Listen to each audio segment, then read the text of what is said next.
उसकी सारी इच्छाएं माँ दुर्गा पूरी करती हैं। 9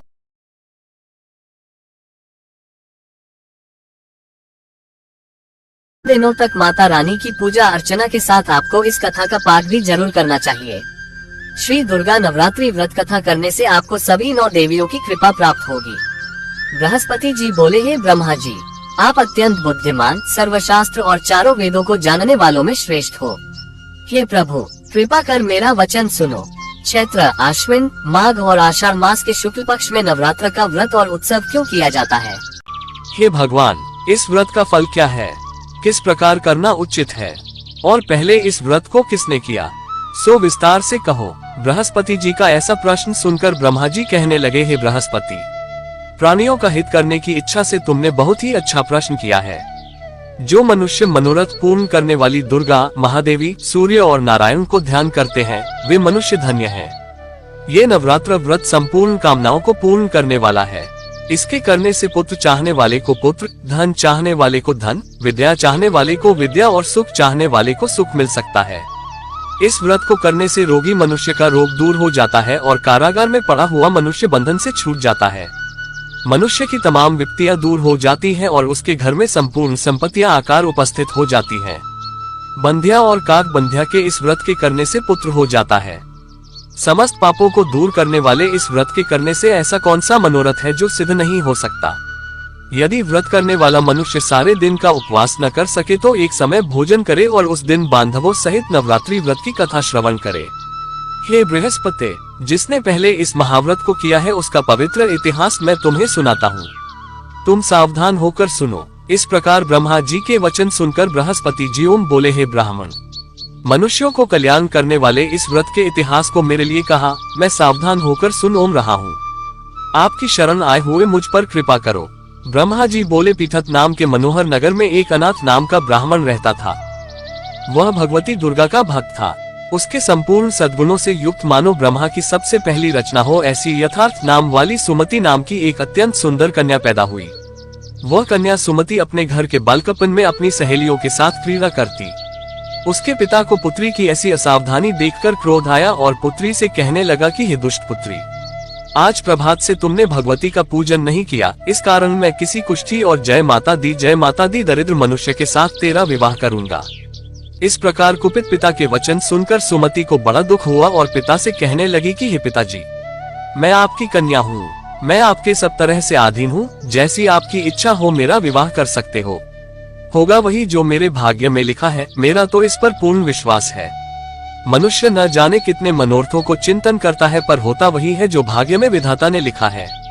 जो जैसा करता है उसको फल भी उस कर्म के अनुसार ही मिलता है, क्योंकि कर्म करना मनुष्य के अधीन है पर फल देव के अधीन है। जैसे अग्नि में पड़े हुए तृण भी उसको अधिक प्रदीप्त कर देते हैं, उसी तरह अपनी कन्या के ऐसे निर्भयता से कहे हुए वचन सुनकर उस ब्राह्मण को अधिक क्रोध आया। तब उसने अपनी कन्या का एक कुष्ठी के साथ विवाह कर ओम दिया और अत्यंत क्रुद्ध होकर पुत्री से कहने लगा कि जाओ जाओ, जल्दी जाओ, अपने कर्म का फल भोगो। देखे केवल भाग्य भरोसे। सब प्रकार से कहे हुए पिता के कटु वचनों को सुनकर सुमति अपने मन में विचार करने लगी कि हो मेरा बड़ा दुर्भाग्य है जिससे मुझे ऐसा पति मिला। इस तरह अपने दुख का विचार करती हुई वह सुमति अपने पति के साथ वन चली गई और भयानक वन में कुशायुक्त स्थान पर उन्होंने वह रात बड़े कष्ट से व्यतीत की। उस गरीब बालिका की ऐसी दशा देखकर भगवती पूर्व पुण्य के प्रभाव से प्रकट होकर सुमति से कहने लगी कि हे ब्राह्मणी, मैं तुम पर प्रसन्न हूँ, तुम जो चाहो वरदान मांग सकती हो। मैं प्रसन्न होने पर मनोवांछित फल देने वाली हूँ। इस प्रकार भगवती दुर्गा का वचन सुनकर ब्राह्मणी कहने लगी कि आप कौन है जो मुझ पर प्रसन्न हुई हो? ये सब मेरे लिए कहा और अपनी कृपा दृष्टि से मुझ दासी को कृतार्थ करो। ऐसा ब्राह्मणी का वचन सुनकर देवी कहने लगी कि मैं आदि शक्ति हूँ और मैं ही ब्रह्मा, विद्या और सरस्वती हूँ। मैं प्रसन्न होने पर प्राणियों को दुख दूर कर उसको सुख प्रदान करती हूँ। हे ब्राह्मणी, मैं तुम पर तेरे पूर्व जन्म के पुण्य के प्रभाव से प्रसन्न हूँ। तुम्हारे पूर्व जन्म का वृतांत सुनाती हूँ, सुनो। तू पूर्व जन्म में निषाद भील की स्त्री थी और अति पतिव्रता थी। एक दिन तेरे पति निषाद ने चोरी करने के कारण तुम दोनों को सिपाहियों ने पकड़ लिया और ले जाकर जेलखाने में कैद कर दिया। उन लोगों ने तेरे को और तेरे पति को भोजन भी नहीं दिया। इस प्रकार नवरात्र के दिनों में तुमने न तो कुछ खाया और न जल ही पिया, इसलिए 9 दिन तक नवरात्र का व्रत हो गया। हे ब्राह्मणी, उन दिनों में जो व्रत हुआ उस व्रत के प्रभाव से प्रसन्न होकर तुम्हें मनोवांछित वस्तु दे रही हूँ। तुम्हारी ओम जो इच्छा हो सो मांगो। इस प्रकार दुर्गा के कहे वचन सुनकर ब्राह्मणी बोली कि अगर आप मुझ पर प्रसन्न हैं तो हे दुर्गे, आपको प्रणाम करती हूँ। कृपा करके मरे पति के कोढ़ को दूर करो। देवी कहने लगी कि उन दिनों में जो तुमने व्रत किया था उस व्रत के एक दिन का पुण्य अपने पति का कोढ़ दूर होने के लिए अर्पण करो। मेरे प्रभाव से तेरा पति कोढ़ से रहित और सोने के समान शरीर वाला हो जाएगा। ब्रह्मा जी बोले। इस प्रकार देवी का वचन सुनकर वह ब्राह्मणी बहुत प्रसन्न हुई और पति को निरोग करने की इच्छा से ठीक है ऐसे बोली। तब तक उसके पति का शरीर भगवती दुर्गा की कृपा से कुष्ठहीन होकर अति कांतियुक्त हो गया, जिसकी कांति के सामने चंद्रमा की कांति भी क्षीण हो जाती है।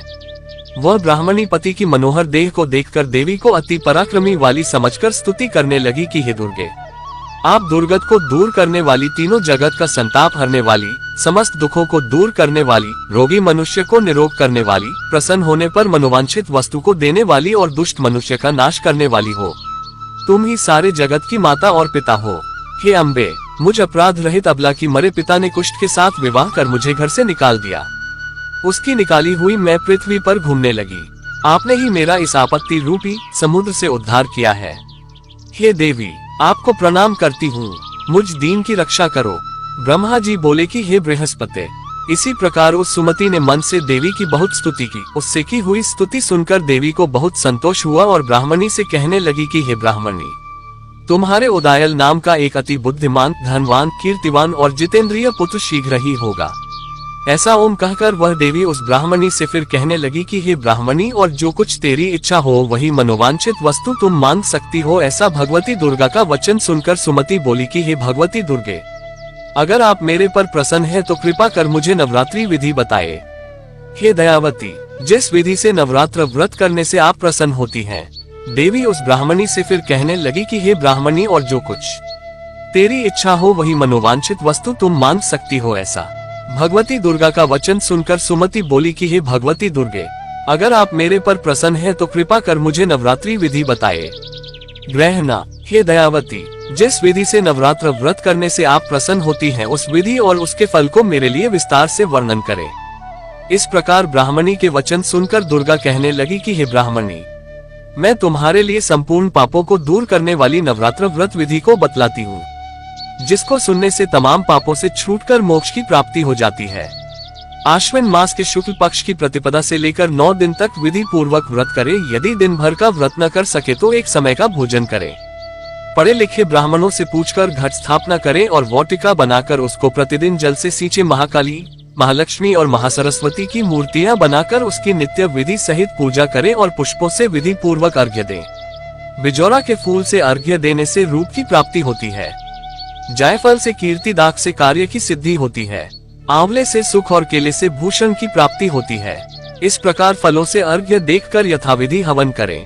खांड, घी, गेहूं, शहद, जौ, तिल, बिंब, नारियल, दाख और कदम इनसे हवन करें। गेहूं होम करने से लक्ष्मी की प्राप्ति होती है। खीर व चंपा के पुष्पों से धन और पत्तनों से तेज और सुख की प्राप्ति होती है। आंवले से कीर्ति और केले से पुत्र हो। कमल से राज सम्मान और दुखों से सुख संपत्ति की प्राप्ति होती है। व्रत करने वाला मनुष्य इस विधान से होम कर आचार्य को अत्यंत नम्रता के साथ प्रणाम करे और यज्ञ की सिद्धि के लिए उसे दक्षिणा दे। इस महाव्रत को पहले बताई हुई विधि के अनुसार जो कोई करता है उसके सब मनोरथ सिद्ध हो जाते हैं। इसमें तनिक भी संशय नहीं है। इन 9 दिनों में जो कुछ दान आदि दिया जाता है उसका करोड़ों गुना फल मिलता है। इस नवरात्रि के व्रत करने से ही अश्वमेघ यज्ञ का फल मिलता है। हे ब्राह्मणी, इस संपूर्ण कामनाओं को पूर्ण करने वाले उत्तम व्रत को तीर्थ, मंदिर अथवा घर में ही विधि के अनुसार करें। ब्रह्मा जी बोले कि हे बृहस्पति। इस प्रकार ब्राह्मणी को व्रत की विधि और फल बताकर देवी अंतर्ध्यान हो गई। जो मनुष्य या स्त्री इस व्रत को भक्ति पूर्वक करता है वह इस लोक में सुख पाकर अंत में दुर्लभ मोक्ष को प्राप्त होता है। हे बृहस्पति, ये दुर्लभ व्रत का महात्म्य मैंने तुम्हारे लिए बतलाया है। ऐसा ब्रह्मा जी के वचन सुनकर बृहस्पति जी आनंद के कारण रोमांचित हो गए और ब्रह्मा जी से कहने लगे, हे ब्रह्मा जी, आपने मुझ पर अति कृपा की जो अमृत के समान इस नवरात्रि व्रत का महात्म्य सुनाया। हे प्रभु, आपके बिना और कौन इस महात्म्य को सुना सकता है।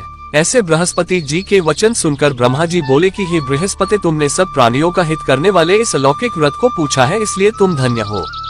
ये भगवती शक्ति संपूर्ण लोकों का पालन करने वाली है। इस महादेवी के प्रभाव को कौन जान सकता है।